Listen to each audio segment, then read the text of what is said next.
अगर मैं ये कहूँ कि ये मुल्क मेरा भी है तो कहीं ना कहीं मैं अपनी लाचारगी दिखा रहा हूँ। मैं पूरी ताकत के साथ कह रहा हूँ ये मुल्क मेरा है। हमें निशाना बना रहे, कभी आपको निशाना बना रहे, कभी दलितों को, कभी बुद्धिस्ट को, कभी क्रिश्चियंस को, कभी मुसलमानों को। मुसलमान तो फेवरेट ही है। मुझे नहीं मालूम कि आपका एजेंडा क्या कहता है। मेरा एजेंडा ये कहता है कि मैं जब तक इस मुल्क के अंदर हूं अपने अधिकार के लिए लड़ता हूं। 2024 के अंदर मित्रों अगर विराजमान हो गए तो समझ लेना कि लोकतंत्र, डेमोक्रेसी ये शब्द इतिहास का एक हिस्सा हो जाएगी। मुझे ये डर, ये खौफ सताता है कि कहीं ऐसा ना हो जाए कि 2024 की लालच के अंदर न जाने कितने और बेकसूरों की लाशों को गिराया जाए। मेरे शहर में राम मंदिर के ऊपर हमला किया गया।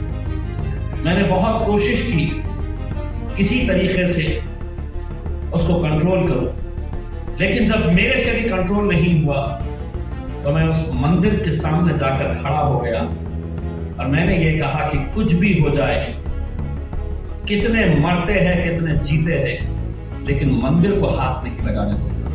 क्योंकि मुझे मालूम था एक मंदिर पे ये निशाना होता, दूसरे दिन कितने मस्जिदों को निशाना बनाया जाता।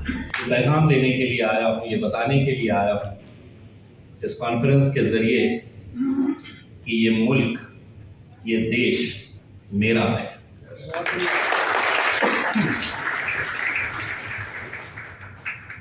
बोलने में अगर मैं ये कहूँ कि ये मुल्क मेरा भी है तो कहीं ना कहीं मैं अपनी लाचारगी दिखा रहा हूँ।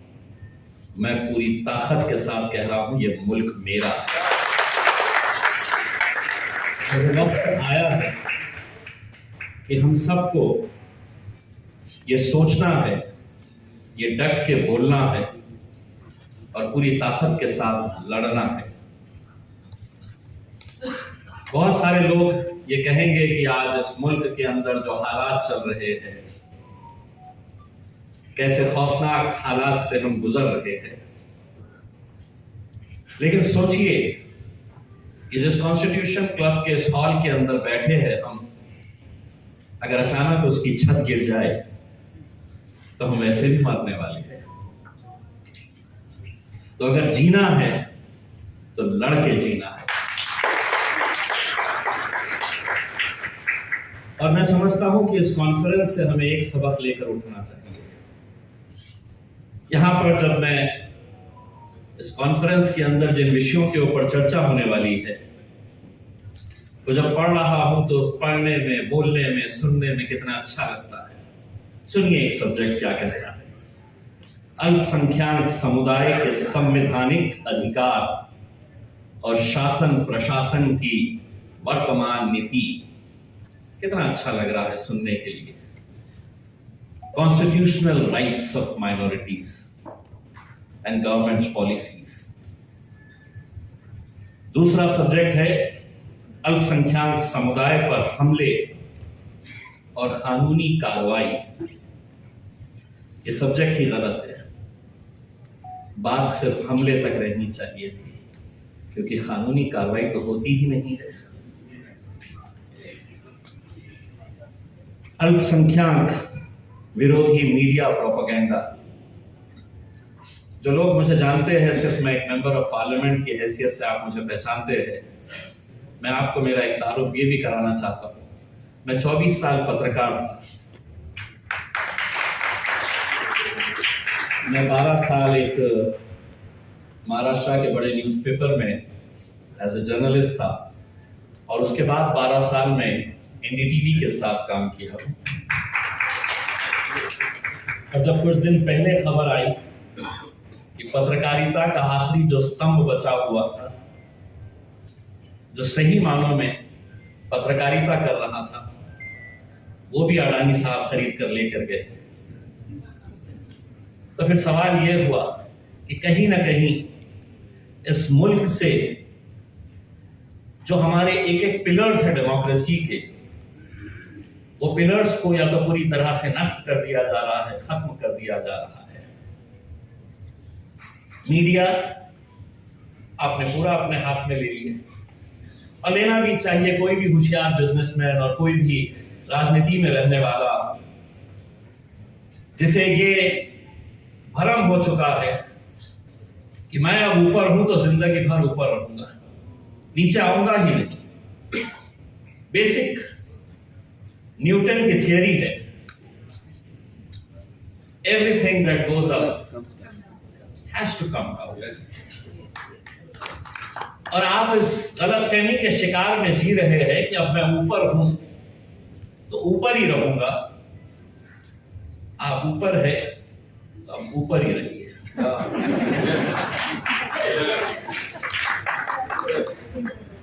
मैं किसी का नाम नहीं ले रहा हूं, इसलिए नहीं ले रहा हूं, आप वैसे भी बहुत मोहब्बत करते हैं। मीडिया गया और कल जो हमारे पिलर्स है एग्जीक्यूटिव, 12,000 करोड़ रुपए की कल पार्लियामेंट बिल्डिंग का इनॉग्रेशन होने जा रहा है। 12,000 करोड़ रुपए की, जिसके अंदर मैं और विल्सन साहब इस उम्मीद से जाने वाले हैं कि हम वहां पर बैठेंगे, चर्चा करेंगे, देश के जो मुद्दे हैं वहां पर आवाज उठाएंगे। क्यों बनाया गया है? जब तुम्हें खुद पार्लियामेंट नहीं चलने देना है, जब तुम्हें खुद पार्लियामेंट के अंदर किसी को बिठाना नहीं है, हमको बुलाना है, हाउस एडजर्न करना है, घर पे जाना है, हम आते हैं। अब तो ऐसा लगता है कि हम चर्चा करने के लिए नहीं आते। पार्लियामेंट के अंदर कोई मेंबर आता है और साइन कर देता है, पार्लियामेंट चलो या ना चलो, 2,000 रुपये मिलते हैं। यानी कि हम 4 दिन अगर आ जाए, सिर्फ साइन करके चले जाए तो 8,000 रुपये। इस मुल्क के अंदर आज ऐसे कितने कर्मचारी है कॉन्ट्रैक्ट बेसिस के ऊपर जो महीना काम करते हैं और उन्हें 8,000 रुपये मिलते हैं। कल आप देखेंगे इस पार्लियामेंट बिल्डिंग का इनॉग्रेशन, कानून क्या कहता है, नियम क्या कहता है, कौन सुप्रीम है, ये मुझे किसी को बताने की जरूरत नहीं है। कस्टोडियन ऑफ द पार्लियामेंट, जो मालिक है, जिसके इशारे के ऊपर पूरा पार्लियामेंट चलता है, पूरी लोकसभा चलती है, वो स्पीकर है। मैं वजीर आजम हूं, मैं पंत प्रधान हूं, मैं आऊंगा और अपनी मर्जी के हिसाब से बोलूंगा, नहीं होता है जब तक आपको स्पीकर इजाजत नहीं देता है। आप खुद फैसला कर लेंगे कि मैं जाऊंगा, मैं करूंगा। कल आप देखिएगा कि कितने कैमरेज लगाए जाने वाले, सबको दूर रखा जाएगा, कोई नहीं आना मेरे करीब में। ये बातें मुझे इसलिए बताना जरूरी है कि आज इस देश के अंदर जो चल रहा है, किसी ने अपनी तकरीर के अंदर ये कहा कि जिनसे हम उम्मीदें करते हैं, जो पार्टीज माइनॉरिटीज के बारे में बात करती है, नहीं सर, हर जात का, हर धर्म का, हर मजहब का एमपी सत्ताधारी पक्ष के अंदर भी बैठा है। और वो उस मुकाम के ऊपर अगर गए हैं तो उनके समाज की वजह से गए हैं। और अगर वहां जाकर तुम अपने समाज को भूल जाओगे, तुम्हारे समाज के ऊपर हो रही जुल्म ज्यादतियों को भूल जाओगे, कौन आवाज उठाएगा? वजीर आजम मेरे भी है, प्राइम मिनिस्टर मेरे भी है, लेकिन मदुराई के अंदर एक हाथी मर जाता है किसी एक मंदिर का हाकी मर जाता है और वजीर आजम उसके बारे में ट्वीट करते हैं, तो मेरे मन में यह सवाल होता है, क्या मणिपुर में मरने वाले क्रिश्चियंस,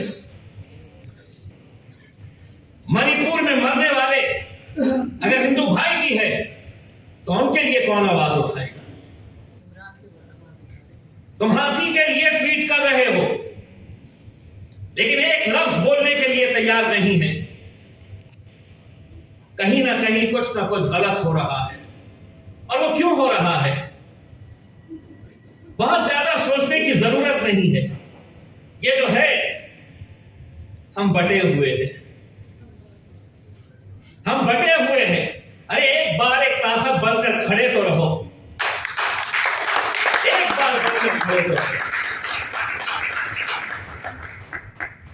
एमपी बनना कोई आसान बात नहीं है, जिंदगी लगा देते हैं लोग। मेरे शहर से पिछले 20 सालों से लगातार शिवसेना का एमपी आता था। हम सोचते कि हम तो शिवसेना को वोट नहीं देते, हम तो कांग्रेस को देते, हम तो एनसीपी को देते, सो कॉल्ड सेक्युलर पार्टी से जीत कर आती है शिवसेना। एक दिन हमने कहा कि चलो यार एक बार अपनी ताकत आजमाते हैं कि कितना है करके। मैं उतर रहा हूं मैदान के अंदर, ये समझ जाओ कि तुम्हारा वोट बेकार जाने वाला है, डालो तो सही, ऐसा डाले कि सीधा पार्लियामेंट के अंदर भिजा दिया। ये अगर हम सब कर पाए, देखिए डेमोक्रेसी के नाम के ऊपर, लोकतंत्र के नाम के ऊपर सारा पावर जो है वो कहां है? आप क्या समझते हैं? अब्दुल रहमान साहब मानेंगे मेरी इस बात को, बिहार से आते हैं। मुझे मालूम है कि एक आईपीएस, एक आईएएस ऑफिसर बनने के लिए कितनी मेहनत और मशक्कत करनी पड़ती है। कितनी मेहनतें करने के बाद आईएएस और आईपीएस ऑफिसर बनता है। लेकिन उनका बॉस वो अनपढ़ भी रह सकता है, वो अनपढ़ भी रह सकता है, क्योंकि अगर एक प्यून की नौकरी अगर आज चाहिए तो कम से कम 8वीं पास होना चाहिए, 9वीं पास होना चाहिए। लेकिन एमएलए बनना है तो आप, एमपी बनना है कोई नहीं है। कहीं ना कहीं कुछ ना कुछ बदलने की जरूरत है, लेकिन नहीं बदला जाएगा, क्योंकि अगर बदल दिए तो विल्सन साहब आपको भी मालूम है 70% पार्लियामेंट खाली हो जाएगा। अगर पढ़ाई का नियम लगा दिया जाए, एजुकेशन क्वालिफिकेशन का नियम लगा दिया जाए, आज माइनॉरिटीज के साथ जो कुछ भी हो रहा है, बिशप साहब, जब पार्लियामेंट के अंदर फॉरेन कंट्रीब्यूशन का बिल लाया गया था कि हम फॉरेन कंट्रीब्यूशन जो आ रहे हैं, तो सब मंत्री ने खड़े रहकर यह कहा था कि ये जो पैसा लाया जा रहा है, इसका पूरा मकसद जो था वो आज पिछले कई सालों से, 70 सालों से, 75 सालों से इस देश के अंदर अगर इस देश को पढ़ाने का किसी ने काम किया है तो वो कॉन्वेंट स्कूल्स क्रिश्चियन लोगों ने किया। लेकिन उस वक्त ये कहा गया कि नहीं, वो पैसा आ रहा है तो उसका इस्तेमाल जो है वो कन्वर्जन के लिए किया जा रहा है, कन्वर्ट करने के लिए ये पैसे का इस्तेमाल किया जा रहा है। ये मिनिस्टर कहता है। मेरा स्पीच है उसमें पार्लियामेंट के अंदर, जहां पर मैं खड़े रहकर ये कहा था कि मैं convent school Holi cross English high school से पढ़ा हुआ हूं, लेकिन मैंने कभी नहीं देखा हूं कि किसी स्कूल में आपने कन्वर्जन का काम किया है, किसी को कन्वर्ट करने का काम किया है। लेकिन बिल लाया गया सिर्फ इसी मकसद, इसी इरादे से कि कॉन्वेंट स्कूल्स को कैसे हम परेशान किया जाए, क्रिश्चियन कम्युनिटी को कैसा परेशान किया जाए। मैं खुद अपने शहर के अंदर देखता हूं जितने अच्छे स्कूल्स हैं वो सब कॉन्वेंट स्कूल्स हैं, क्रिश्चियन मिशनरीज चला रहे हैं, लेकिन उनको टारगेट किया जाए। मुसलमानों का जिक्र होगा तो हम कहां से शुरू करें और कहां खत्म करें? हर रोज आप देख रहे हैं महाराष्ट्र में 50 पिछले 3 महीनों के अंदर 50 ऐसी रैलीज की गई थी जिसके अंदर साधु संतों को भगवे कपड़े पहनाकर भेजा गया था और मकसद यह था कि स्टेज के ऊपर खड़े रहो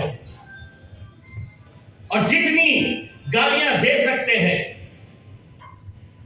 जितना भड़काने का काम कर सकते हैं करो। नतीजा क्या हुआ कि आखिर में सुप्रीम कोर्ट को यह कहना पड़ा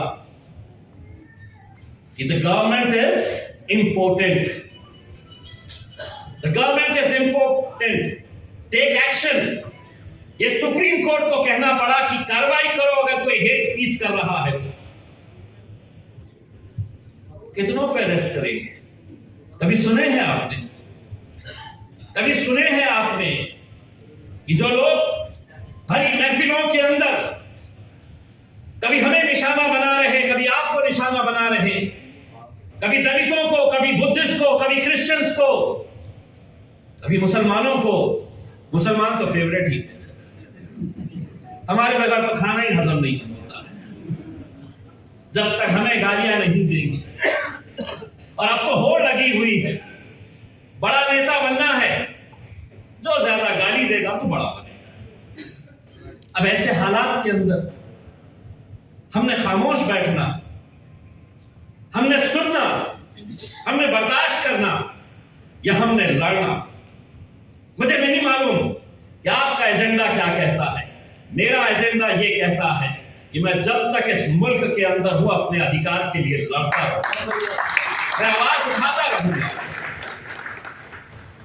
क्योंकि कुछ नहीं भी करके अगर वो चाहे तो कुछ भी केस बना सकते हैं।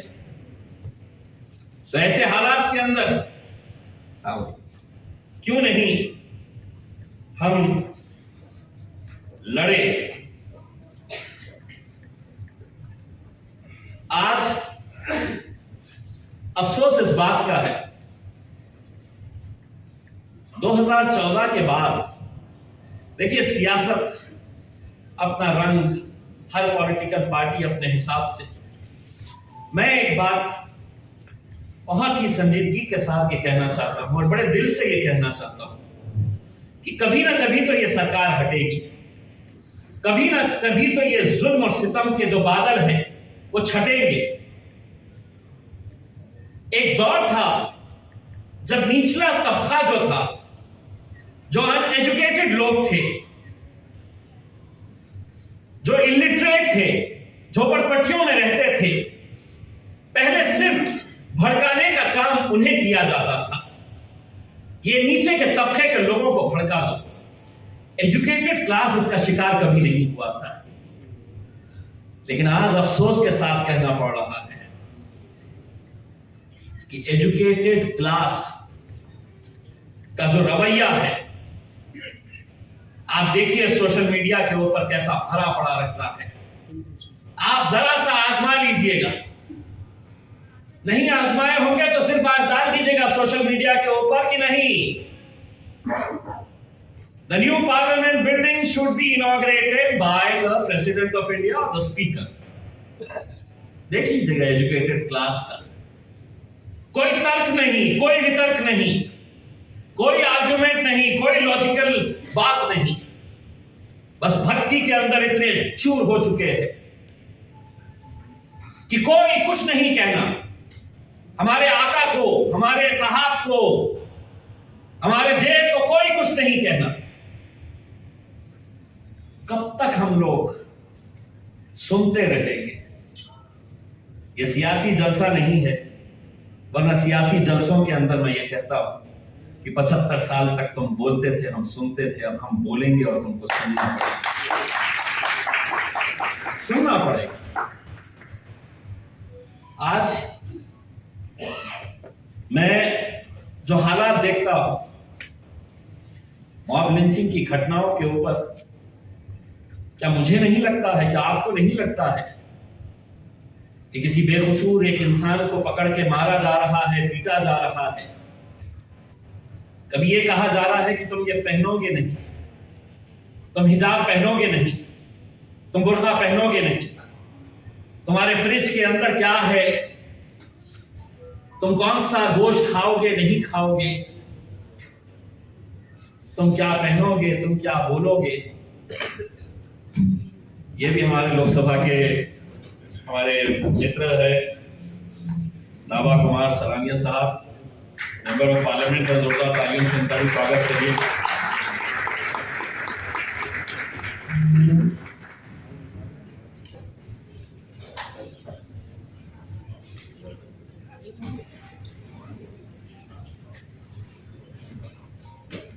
तो आज आपके हर चीज के ऊपर रोक लगाई जा रही है। वो तय करेंगे कि आपने क्या बोलना है, आपने क्या पहनना है, आपने क्या खाना है। मैं आपको ये कहूंगा, 1 साल बचा हुआ है। 2024 के अंदर अगर दोबारा मित्रों अगर विराजमान हो गए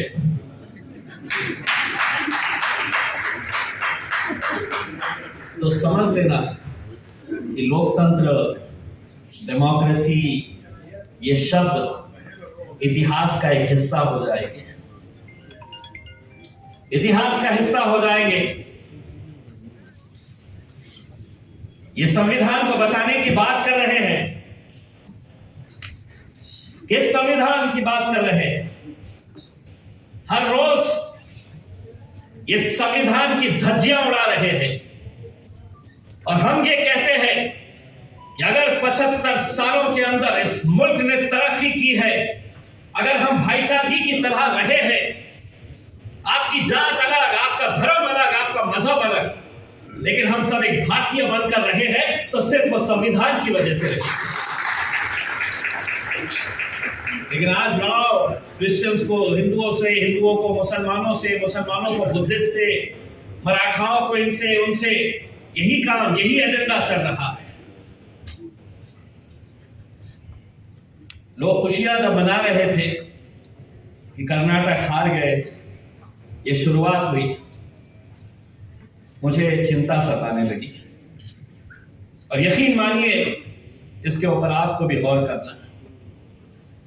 जब दिखाने के लिए कुछ रहता नहीं है कि हम ये अच्छा काम किए हैं, तो सबसे आसान हथियार होता है दंगे करवाना, हिंदू मुसलमानों को लड़ाना। यही एजेंडा का हिस्सा बन जाता है। और मुझे ये डर, ये खौफ सताता है कि कहीं ऐसा ना हो जाए कि 2024 की लालच के अंदर न जाने कितने और बेकसूरों की लाशों को गिराया जाए, कितने शहरों के अंदर दंगे भड़काए जाए। राहुल लंबाले साहब ने मेरे बारे में कहा, रामनवमी की एक रात पहले मेरे शहर में एक इलाके में दंगा हुआ, जहां रामनवमी के मौके पे राम मंदिर के ऊपर हमला किया गया। रात के 1:30 बजे जब मुझे ये खबर मिली, मैं खुद उतरा वहां पर।